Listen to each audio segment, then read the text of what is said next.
হবে, হামলা হবে, অনেকদিন ধরে চলছিল। আমরাও অপেক্ষায় আছি যে এর যোগ্য জবাব কীভাবে সরকার দেয়। পাকিস্তানের লোকেরা খাওয়া, ঘুম, রান্নাবান্না বন্ধ করে অপেক্ষা করছিল কখন অ্যাটাক হবে। তো যথারীতি যেটা হওয়ার ছিল পুরো প্রস্তুতি নিয়ে আগে হাতে মারার ব্যবস্থা করা হয়েছে, এবারে হাতে মারার ব্যবস্থা হচ্ছে। তো যেটাই আশা করেছিলাম যে টেররিস্ট ক্যাম্পকে অ্যাটাক করবে, তাই করেছে। প্রাথমিক শুরু হয়েছে, আর এ তো পহেলি ঝাঁকি है, পুরো ফিল্ম বাকি है না। দেখুন, যুদ্ধ তো সরকার করবে, সেনা করবে। আমাদের দেশের লোকেরা কী করবে? আমাদেরকে সেনার পিছনে দাঁড়াতে হবে, সরকারের পিছনে দাঁড়াতে হবে। পুরো দেশ এক এই লড়াই করতে হবে, তাতে সেনার মনোবল বাড়বে। এবং যুদ্ধ কোথায় কখন হবে, কোন স্তরে কেউ জানে না। তার জন্য আমাদের নাগরিকদের সুরক্ষা দিতে হবে, সম্পত্তির সুরক্ষা দিতে হবে, সেজন্য তাদেরকে জাগ্রত করতে হবে। এটা সেই প্রসেসে সরকার এগোচ্ছে। সমস্ত দেশে হয় এটা।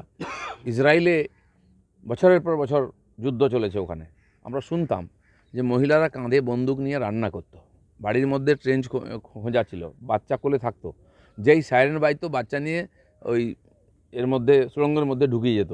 এটা তাদের লাইফস্টাইল হয়ে গেছে। আমাদের দেশও একাধিকবার লড়াই করেছে, সেনা করেছে, সেনার সঙ্গে নেতারাও থাকেনি। সেনা লাহোর জিতে নিয়েছে, আমাদের নেতারা টেবিলে ফেরত দিয়ে দিয়েছে। আজ সেটা হবে না।